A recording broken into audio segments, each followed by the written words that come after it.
Egg paneer തയ്യാറാക്കുന്നൊരു video ആണ് ഇന്ന് ചെയ്യാൻ പോകുന്നത്. വെൽക്കം ബാക്ക് ടു ലൈസാസ് ആൻഡ് വ്ളോഗ്. അപ്പോൾ എഗ്ഗ് പനീർ ഇതേവരെ തയ്യാറാക്കി എടുക്കാത്തവർ എന്തായാലും ഒന്ന് ചെയ്ത് നോക്കണം. നമുക്ക് ദോശയുടെ കൂടെയും ചപ്പാത്തിയുടെ കൂടെയൊക്കെ കഴിക്കാൻ പറ്റിയ നല്ലൊരു കറിയാണ് എഗ്ഗ് പനീർ. അപ്പോൾ അറിയാത്തവർ എന്തായാലും ഒന്ന് ചെയ്ത് നോക്കണം. വളരെ ടേസ്റ്റോട് കൂടി എളുപ്പത്തിൽ എങ്ങനെയാണ് എഗ്ഗ് പനീർ തയ്യാറാക്കുക എന്നുള്ളത് കാണാം. എല്ലാവർക്കും നമസ്കാരം. എഗ്ഗ് പനീർ തയ്യാറാക്കാൻ വേണ്ടിയിട്ട് ഞാനിവിടെ 5 കോഴിമുട്ടയാണ് എടുത്തിട്ടുള്ളത്. ഇത് നമുക്കൊരു പാത്രത്തിലേക്ക് പൊട്ടിച്ചൊഴിക്കാം. കോഴിമുട്ടക്ക് ഓരോരുത്തർക്ക് എത്ര ആവശ്യം വെച്ചാൽ അത് എടുക്കട്ടെ. ഞാൻ ഇവിടെ 5 മാത്രമാണ് എടുത്തിട്ടുള്ളത്. അപ്പോൾ 5 വേണം നമുക്കിത് തയ്യാറാക്കി എടുക്കാൻ. ഈ കോഴിമുട്ടയിലേക്ക് ആവശ്യത്തിനുള്ള ഉപ്പിട്ട് കൊടുക്കുക. എന്നിട്ട് നമ്മൾ സ്പൂണോ എന്തെങ്കിലും വെച്ചിട്ട് ഇത് നന്നായിട്ടൊന്ന് ഇളക്കി യോജിപ്പിച്ചെടുക്കുക.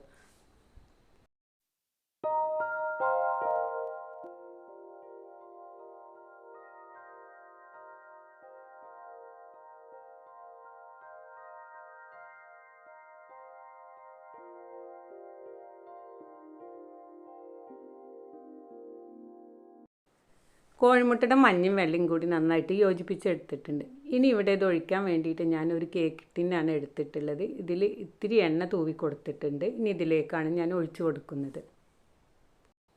ഇനി നമുക്ക് മറ്റൊരു പാത്രം സ്റ്റവിൽ വെച്ച് കൊടുത്തിട്ടുണ്ട്. അതിൽ വെള്ളം ഒഴിച്ചിട്ട് വെള്ളം നന്നായി തിളപ്പിച്ചെടുക്കണം. അതിലേക്ക് ഞാനൊരു റിങ്ങും കൂടെ ഇട്ട് കൊടുത്തിട്ടുണ്ട്. ഈ പാത്രം ഇതിൽ ഇറക്കി വെക്കാൻ വേണ്ടിയിട്ടാണ്. പക്ഷേ ഈ പാത്രം ഇത്തിരി കനം കുറവായതുകൊണ്ട് ഇതിൽ വെച്ചിട്ട് ശരിയായില്ല. അപ്പം ഞാനത് എടുത്തു മാറ്റി ഒരു കനമുള്ള പാത്രത്തിലേക്ക് ഒഴിച്ചു കൊടുക്കുകയാണ് ചെയ്തത്. നമ്മളിങ്ങനെ ചെയ്യുമ്പോൾ കനമുള്ള പാത്രം തന്നെ വേണം കേട്ടോ. അതാ ഇതും കൂടെ ഞാൻ ഇതിൽ ഉൾപ്പെടുത്താൻ കാരണം. കനം കുറവുള്ള പാത്രം ആയതുകൊണ്ട് ഇതിൽ വെള്ളത്തിൽ വെച്ചപ്പോൾ ദാടി കളിക്കുകയാണ്. അതുകൊണ്ട് ഞാൻ പാത്രം മാറ്റി ഒരു ടിഫിൻ ബോക്സാണ് എടുത്തിട്ടുള്ളത്. അതിലേക്ക് ഒഴിച്ചു കൊടുത്തു. ഈ പാത്രം ഞാൻ അടച്ചതിന് ശേഷം ഈ വെള്ളത്തിലേക്ക് ഇറക്കി കൊടുക്കുകയാണ് ചെയ്യുന്നത്. ഈ പാത്രം നമ്മൾ വെള്ളത്തിലേക്ക് ഇറക്കി വെച്ചതിന് ശേഷം ഒരു 10 മിനിറ്റ് വെള്ളം നന്നായി തിളച്ചാൽ മതി. നമ്മൾ ഈ പാത്രം അടച്ചിട്ടല്ലേ വെച്ചിട്ടുള്ളത്. പെട്ടെന്ന് തന്നെ ഇത് വെന്ത് കിട്ടും. 10 മിനിറ്റ് സമയം തന്നെ നമ്മൾ എടുത്തിട്ടുള്ളൂ. വെള്ളം നന്നായിട്ട് തിളച്ചിട്ടുണ്ട്. ഇനി നമ്മളിത് ഫ്ലെയിം ഓഫാക്കിയിട്ട് ഇത് ഇറക്കി കൊടുക്കുകയാണ് ചെയ്യുന്നത്. എന്നിട്ടൊന്ന് ചൂടാറിയതിന് ശേഷം നമ്മൾ ഈ പാത്രം തുറന്ന് നോക്കി ഇത് നന്നായിട്ട് വെന്ത് കിട്ടിയിട്ടുണ്ട്. ഇനി നമുക്ക് ഇഷ്ടമുള്ള രീതിയിൽ ഇത് കട്ട് ചെയ്തെടുക്കാം. കോഴിമുട്ട കട്ട് ചെയ്തിട്ട് നമുക്ക് മാറ്റി വെക്കാം. ഇനി നമുക്ക് കറി തയ്യാറാക്കാൻ വേണ്ടിയിട്ട് ഞാനൊരു കുക്കറാണ് എടുത്തിട്ടുള്ളത്. പെട്ടെന്ന് ഉണ്ടാക്കിയെടുക്കാൻ വേണ്ടിയിട്ടാണ് കുക്കർ എടുത്തിട്ടുള്ളത്. കുക്കർ സ്റ്റവിൽ വെച്ച് കൊടുത്തിട്ടുണ്ട്. ഇത് ചൂടായി വരുമ്പോൾ ഇതിലേക്ക് ആവശ്യത്തിനുള്ള വെളിച്ചെണ്ണ ഒഴിച്ച് കൊടുക്കുന്നുണ്ട്. ഇനി ഒരു 1/2 ടീസ്പൂൺ കടുക് ഇതിലേക്ക് ഇട്ട് കൊടുക്കുന്നുണ്ട്. അതേപോലെ നമ്മളെല്ലാ കറി തയ്യാറാക്കുന്നത് പോലെ ഇത്തിരി കറിവേപ്പില കൂടെ ഇട്ട് കൊടുക്കുന്നുണ്ട്. ഇനി കറി തയ്യാറാക്കാൻ വേണ്ടിയിട്ട് ഞാൻ 2 സവാള കട്ട് ചെയ്തെടുത്തിട്ടുണ്ട്. ചെറുതായി കട്ട് ചെയ്തിട്ടാണ് വെച്ചിട്ടുള്ളത്. അതുകൂടെ ഇതിലേക്ക് ഇട്ട് കൊടുക്കുന്നുണ്ട്. അതേപോലെ ഒരു ചെറിയ കഷ്ണം ഇഞ്ചി ചതച്ചിട്ടുണ്ട്. അതേപോലെ ഒരു 4-5 വെളുത്തുള്ളിയും കൂടെ ചതച്ചെടുത്തിട്ടുണ്ട്. ഇനി ഇതിലേക്ക് ആവശ്യത്തിനുള്ള ഉപ്പും മഞ്ഞൾപ്പൊടി ഇട്ട് കൊടുത്തിട്ട് നമുക്കിത് നന്നായിട്ടൊന്ന് വഴറ്റിയെടുക്കാം. കുക്കറിൽ തയ്യാറാക്കി എടുക്കുന്നത് കാരണം ഇഞ്ചും വെളുത്തുള്ളിയും ഒക്കെ ഇതിൻ്റെ കൂടെ തന്നെ ഇട്ട് കൊടുക്കുകയാണ് ചെയ്യുന്നത്. അതേപോലെ ഈ കറി തയ്യാറാക്കാൻ വേണ്ടിയിട്ട് 2 തക്കാളിയും ഇതേപോലെ ചെറുതായിട്ട് കട്ട് ചെയ്ത് വെച്ചിട്ടുണ്ട്. അതും കൂടെ ഇട്ട് കൊടുത്തിട്ട് നമുക്ക് ഈ കുക്കർ 2 വിസിൽ വരുന്നവരെ ഒന്ന് സ്റ്റവിൽ വെച്ച് കൊടുക്കാം. അപ്പോൾ കാലത്തല്ല നമ്മൾ വഴറ്റിയിട്ട് സമയം കളയണ്ടെന്ന് വിചാരിച്ചിട്ട് കുക്കറിൽ വെക്കുകയാണെന്ന് വെച്ചെങ്കിൽ നമുക്ക് പെട്ടെന്ന് തന്നെ ആയി കിട്ടില്ല. അതുകൊണ്ടാണ് കുക്കറിൽ വെച്ച് കൊടുത്തത്. അപ്പോൾ ഈ കറിയിൽ വെളിച്ചെണ്ണ കുറവാ തോന്നി. അപ്പോൾ ഇത്തിരിയും കൂടി വെളിച്ചെണ്ണ ഞാൻ ഒഴിച്ച് കൊടുത്തിട്ടുണ്ട്. അപ്പോൾ എണ്ണയൊക്കെ ഓരോരുത്തരുടെ ആവശ്യത്തിനനുസരിച്ച് ഒഴിച്ച് കൊടുക്കാവുന്നതാണ്.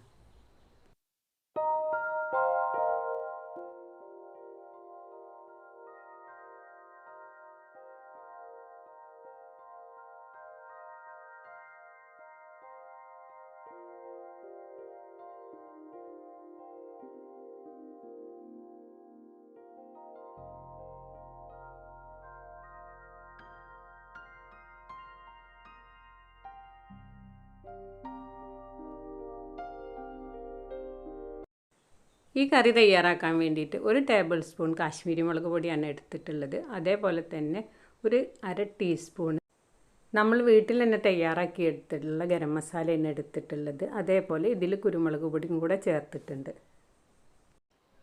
കറിക്ക് ആവശ്യമായ കുറച്ച് ചൂടുവെള്ളം കൂടെയാണ് ഇതിൽ ഒഴിച്ച് കൊടുക്കുന്നത്.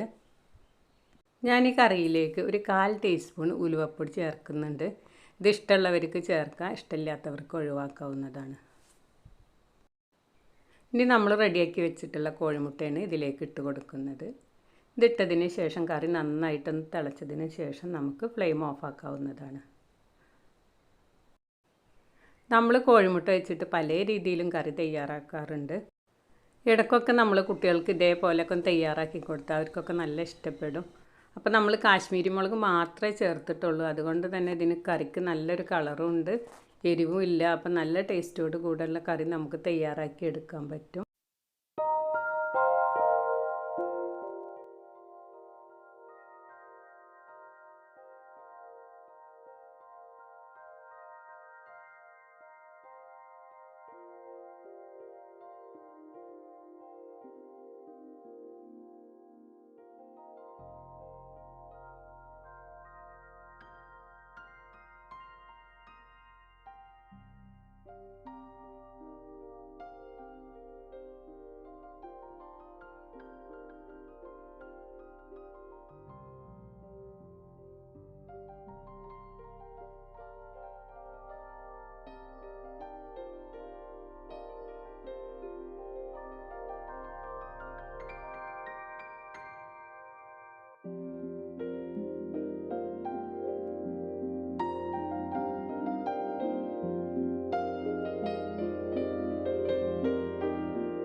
നമ്മുടെ കറിയൊക്കെ റെഡിയായി കിട്ടി. ഇതിലേക്ക് കുറച്ച് മല്ലിയില ഞാൻ ഇട്ട് കൊടുത്തിട്ടുണ്ട്.